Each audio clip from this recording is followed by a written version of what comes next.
Siyang aking gabay. Mula nang ako ay silang,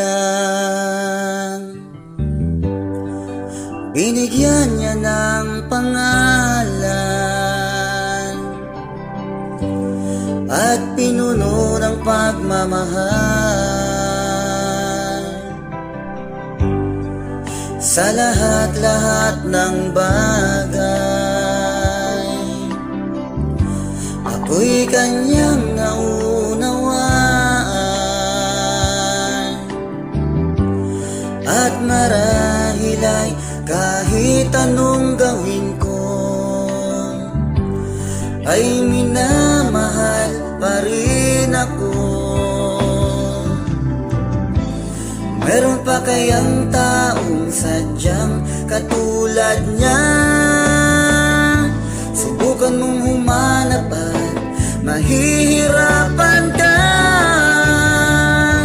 Ang buhay ay alay, pag-ibig na walang kapantay. Isang magandang halimbawa sa kanino man.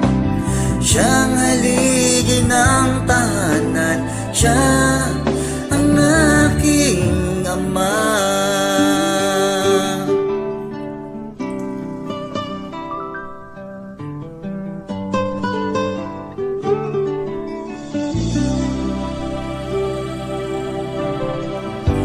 Kasama ng ina sa pag-aaruga,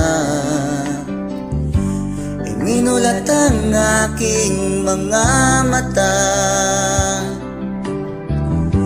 Hinubog ang isipan at aking katawan. Kaya ko bang suklian ang ginagawa nila? Meron pa kayang taong sadyang katulad niya? Subukan mong humanap at mahirap